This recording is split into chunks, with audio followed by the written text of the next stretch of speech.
There, the Weigh In Podcast is back. Here to talk the best fights, favorite betting spots for UFC 327. We got Yuri Prochazka taking on Carlos Ulberg in our main event. Vacant light heavyweight strap on the line. Normally, man, pay-per-view filled with chalk. Not really the case this week, though. Just a couple fighters priced north of 200. Excited to hear some of your takes on these close fights. But as always, before we get started, man, going to recap how we finished up at UFC Vegas 115 last week. Doesn't make three in a row for me in the green. Hit my parlay piece, hit my best bet, but missed out on the underdog and Tabitha Ricci. Overall, finished up just north of 2 units. Hoping to make it 4 in a row this week, man. I'll toss it over to you, which I know you didn't track it, but killer call. Great call in the main event there and your best bet. Yeah, so best bet of the night, never tracked. Super disappointing because that would have been an easy 2 units. Yeah. Went 0 for 4 on my straight picks. Did try and get most – actually, they were all underdogs technically, but none of them hit, man. Melissa Gatto, Guillermo Pat, Tabitha Ricci, Rafael Esteban. They honestly all looked worse than their price tag that I got them at. I did hit my only parlay of the night, my biggest bet of the night, where I had Alessandro Costa and Jose Delano to win. Won 1.5 units on that one. And then I hit a big one with Ewing by TKO in round 3, sort of as a hedge to the Rafael Esteban bet. And sure enough, like you had texted me during the fight, it just seemed like it was building up to that TKO. And that liver shot was super nasty. So I had a quarter unit on it at plus 1,500. To win 3.75, but ultimately I still ended minus 0.21 units and killed my almost three card win streak. So hoping to get back into the green this week. We start off in the main event where we have a light heavyweight championship between Carlos Ulberg and Yuri Prochazka. I've heard a lot of take on how this fight plays out, and I tend to agree that it's a pretty binary fight. I think one of two things are going to happen. You're either going to see an early finish by Carlos Ulberg, or you're going to see a late finish by Yuri Prochazka. Prochazka just kind of comes in guns blazing and really throws caution to the wind. That's why everybody loves him. He's a people's favorite for a reason. And Carlos Ulberg, really sharp kickboxing style fighter. And I think that he could replicate and have a lot of the same successes that Alex Pereira did. But we have seen in the past, whenever people throw in flurries against him, he tends to get overwhelmed if he can't make them respect his power. And I think if Yuri Prochazka can just take a few of the initial shots of Carlos Ulberg, I think that he will wear on him and just kind of have his way with him, especially towards the end of the fight. It might be in the second round, but I do think that he's going to have to go through some adversity in that first round before we see Yuri Prochazka having success. And we've seen that in a lot of his fights, Khalil Roundtree being the one that comes to mind initially.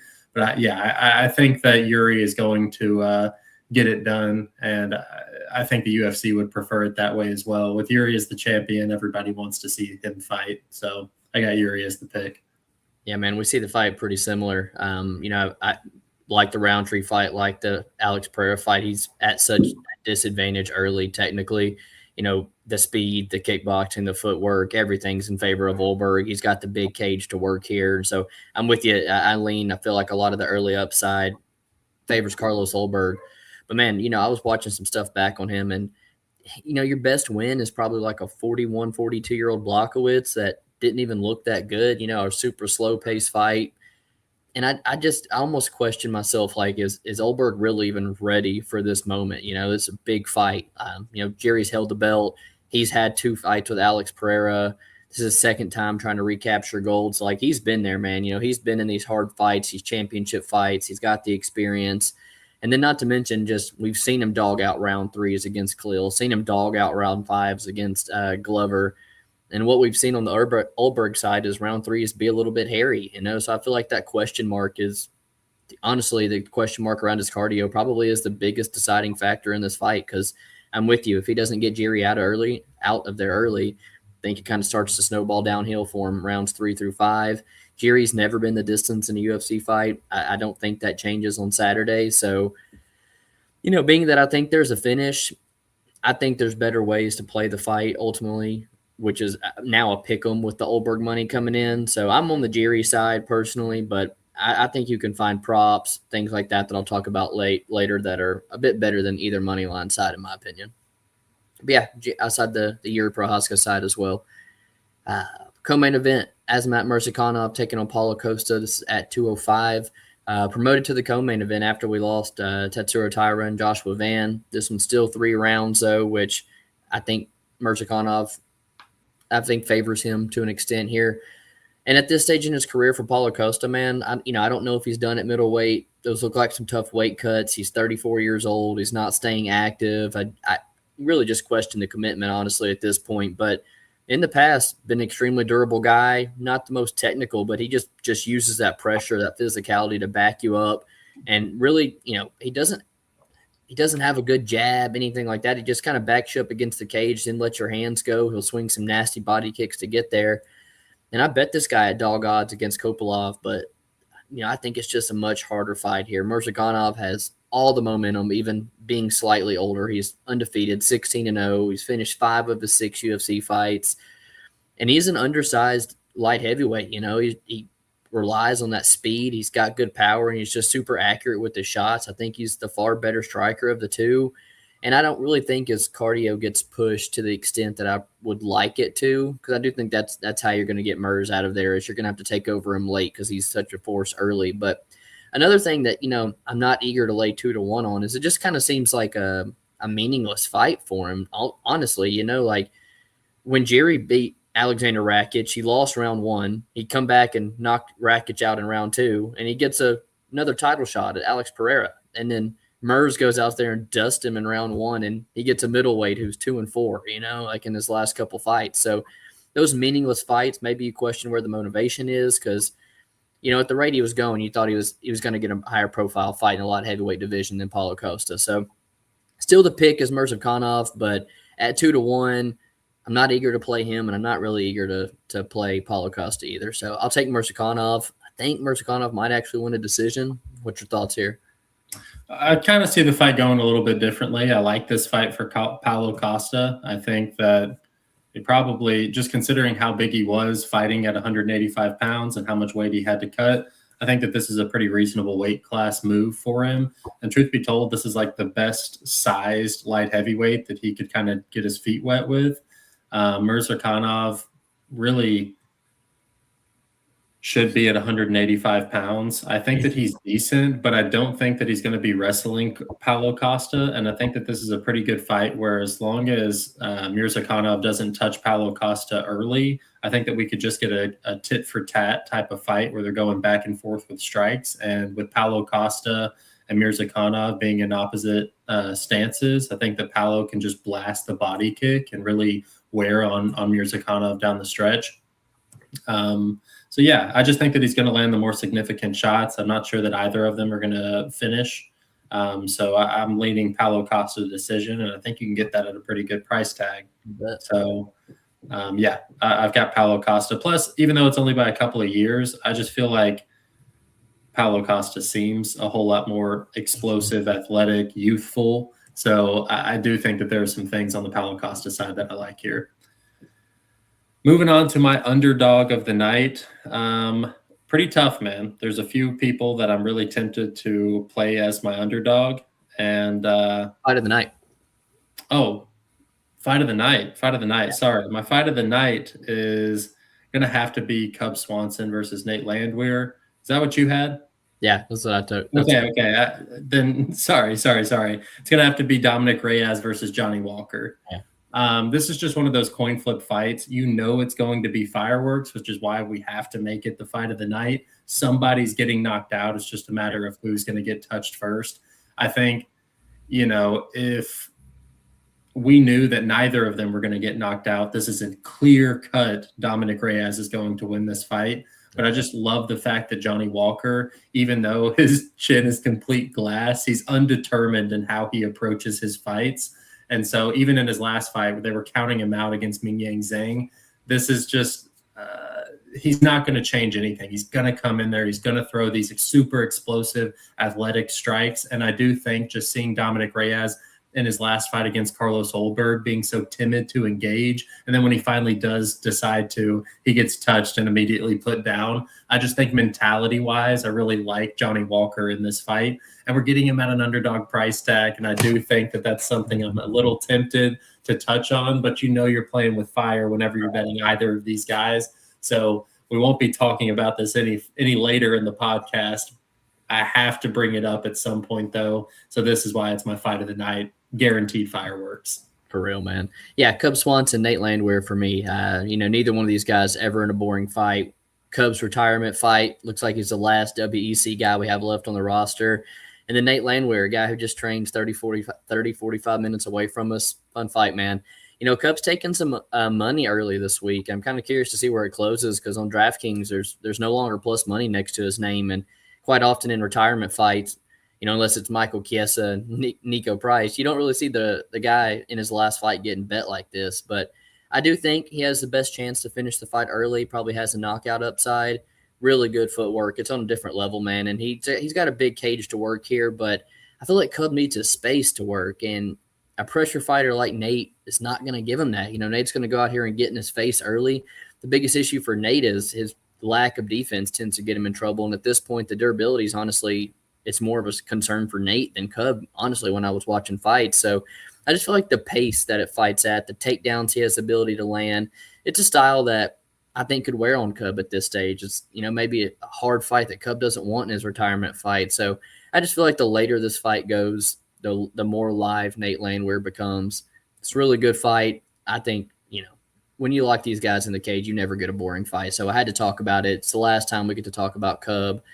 And I just think the pace of Nate, man, if he's still there at 7.5 minutes, I think the tides are going to start to shift. And like that Ludovic Klein fight, I just feel like Nate can snowball him downhill the back half of this fight. And, I feel like he's going to need a finish to steal one from Cub or to really make it decisive. But I really like Nate that back half of the fight. So I'm going to side with him. But either way, man, I think that fight fireworks from the get-go.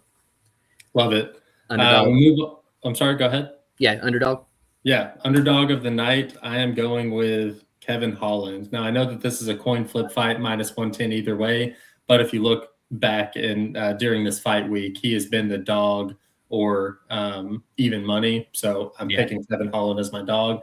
One, I think that he's getting a little counted out here because of his last performance against D-Rod. He just got caught. It happens to the best of them, and Kevin Holland at 170 pounds is an absolute force to be reckoned with.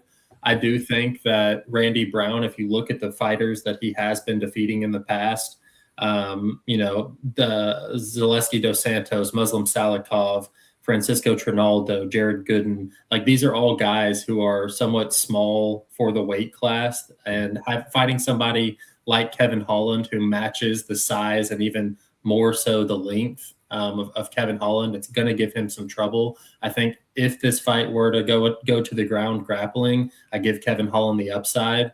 And honestly, the talking that Randy Brown does, it really plays right into the style of Kevin Holland. Now, both of these guys do their best to absolutely piss you off whenever you bet them. So, beware if you are picking Kevin Holland. But I think he has more fights to win. So in the long run, I think that this is a plus EV play, and I think we're getting a pretty good price tag on it as well. Kevin Holland is my underdog of the week.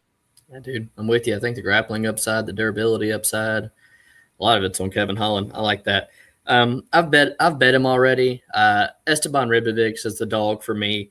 He's taking on Gamrot here, who consistently fails to cover his price tag. His style is just not appealing to the judges.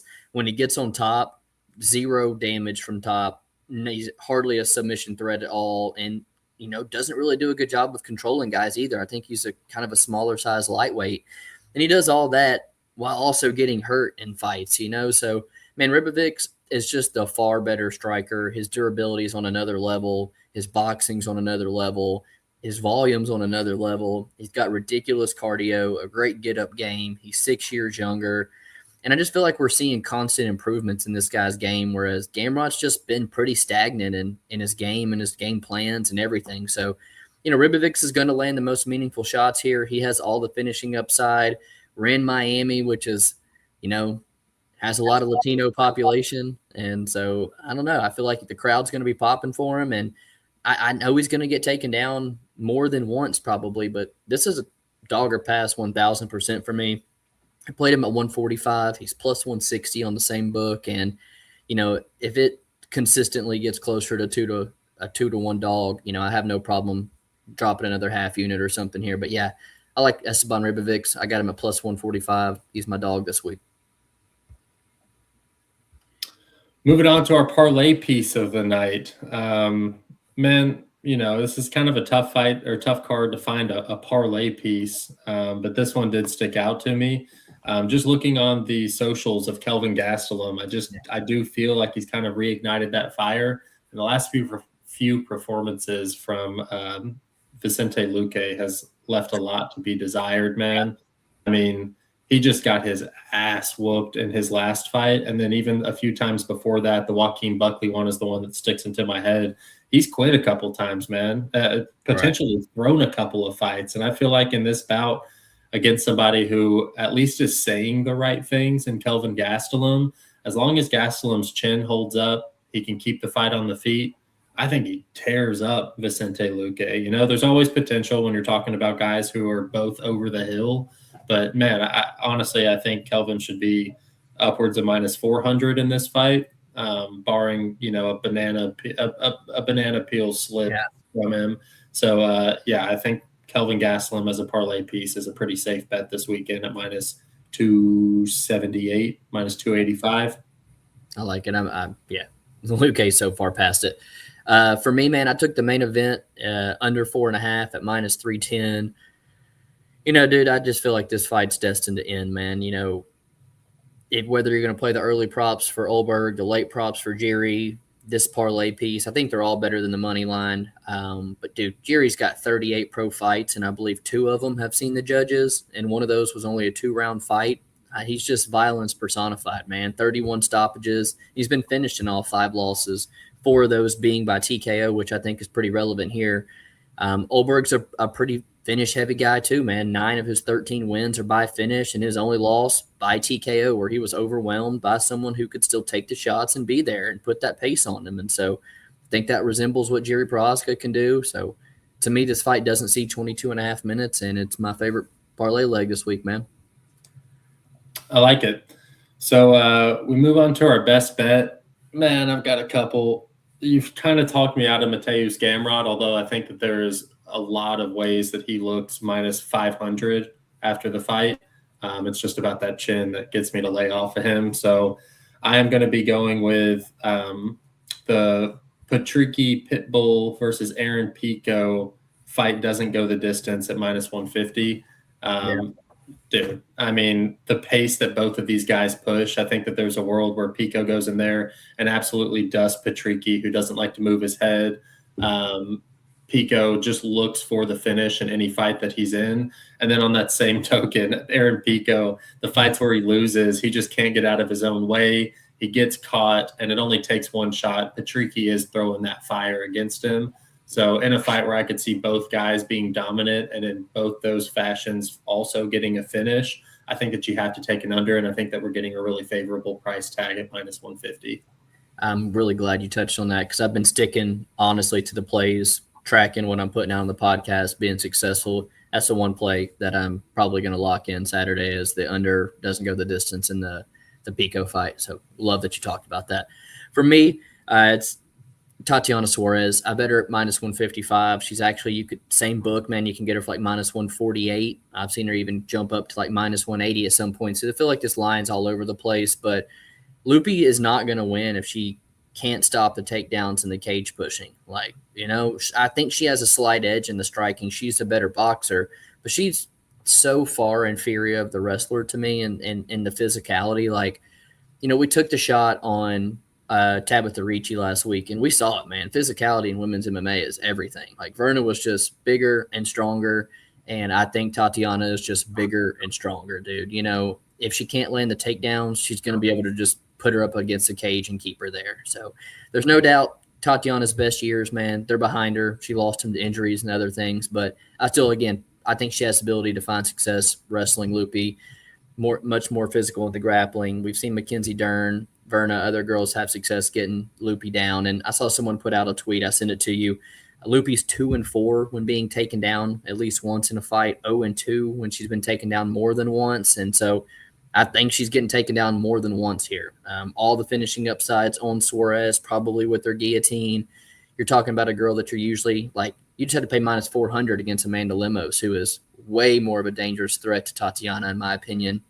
Talking about a girl who was a favorite to Wei Li, deserved or not. That's how highly people respected her. And now I'm only having to play 60% against Loopy, who, I don't know, man. I feel like Tatiana is 65 to 70% here. So I think there's a good at least 5% edge. I laid the juice to win a unit back. Yeah, I like Tatiana this week for my best bet. I like it. Moving on to our last section of the podcast, we go to our quick picks, where we start off the night with Charles Radke versus Francisco Prado. Took everything in me not to have Prado as my dog of the week. I do think that he is susceptible to the takedown, which is why I am not going to play him. I picked Charles Radke, unfortunately. Back's against the wall, man. He needs this one bad. Been eyeing Prado too, man. I'm worried about the grappling. So I'm on the Radke side, but damn, man. If you would have been a little bit more confident in Prado, I might have been there with you. Kelvin Gastelum for me, dude. I just truly feel like Luke is honestly, I feel like we're doing a disservice letting him go out there and fight, honestly. So Kelvin looks revitalized, looks like he's taking the fight serious. I like him here. Yeah, the only fight that I would like for Vicente Luque right now at this point in his career is like for him to run it back with Nico Price. They had a great fight, doctor stoppage in round 3, and I think that that's a fair fight for both of them. All right. To finish out their career. Unfortunately, we don't have that here. Kelvin Gastelum's going to melt him on Saturday. Moving on, we have Markel Medeiros versus Chris Taco Padilla. I'm not a huge fan of Chris Taco Padilla, but he does keep proving me wrong. On Saturday, though, I think Markel Medeiros has more upside as a fighter career-wise, and I think that if he's just made a couple of small improvements, he could get the dub here. So I am going Markel Medeiros. Dude, Markel Medeiros in a big cage at plus money is extremely tempting because he is – I think I said earlier, like to somebody, a Walmart version of Yusuf Zalal. Like he just knows how to bounce around on the outside, stay out of danger. The cardio dips off a little bit, but Padilla doesn't push much of a pace, man. I kind of think Medeiros is a side at plus money too. Tatiana Suarez, Lupe Godinez. Tatiana Suarez, best bet for me. I'll pick Tatiana Suarez too, but Lupe fights to her competition, and I think this fight's going to be a little closer than you'd like. Mateusz Gamrot versus Esteban Ribovics. I'm not going to just bank on – I'm not going to hold out on my pick just because I'm worried that somebody might get knocked out. It's fighting. It can happen. I think that Mateusz Gamrot is a much better fighter all around, and I think he should get the win here on Saturday. Yeah, I think Ribovics by decision is how this one goes. I think he lands some more impactful shots and drops Gamrot and stills around. Yeah. Kevin Holland. Go ahead. Like the Dan Hooker fight, like that's kind of how you, yeah. Just like it, man. Kevin Holland, Randy Brown. You touched on the Kevin Holland side, and I agree with you, man. I like Kevin Holland as well. Yeah, Kevin Holland is a must play this weekend, I think. Patricky Pitbull versus Aaron Pico. I've got Aaron Pico. I don't like the lack of head movement on the Pitbull side, and I think that Pico's in the prime of his career. Yeah, Pico for me. Love the under. Kicking off the main card was my fight of the night, Cub Swanson versus Nate Landwehr. That's the fight to kick off a pay-per-view right there, man. Yeah, it is. Nate Landwehr for me, man. I think he puts the pace on Cub down the stretch and steals one in the retirement fight. It's hard because Nate Landwehr is from Tennessee, where we're both from. I think if he was born in Illinois, I might be picking Clark Swanson, but he's not. So Clarksville stand up. I've got Nate Landwehr today. Train in the UFC. Yes, sir. I've got Nate Landwehr today. I also don't like the fact that Cub was like in and out of retirement. Now he's back. He's 42 years old at 145 pounds. Give me Nate Landwehr. Dominick Reyes versus Johnny Walker. Clear Johnny Walker side for me right here. I love the mentality coming into this fight of glass cannons, and I'm going to be taking Walker here. Yeah, so the under 2.5 is actually the other leg to my parlay with the under 4.5 in the main event. So, yeah, I'm with you, dude. I think it's potentially just who lands first, and Johnny seems a little bit more confident, man. I don't think Dominick has that confidence in him to want to walk him down and get in the pocket. So, Let's go Johnny Walker too, dude. Let's go. Curtis Blaze, Josh Hokick. Dude, I don't know, man. Hokick,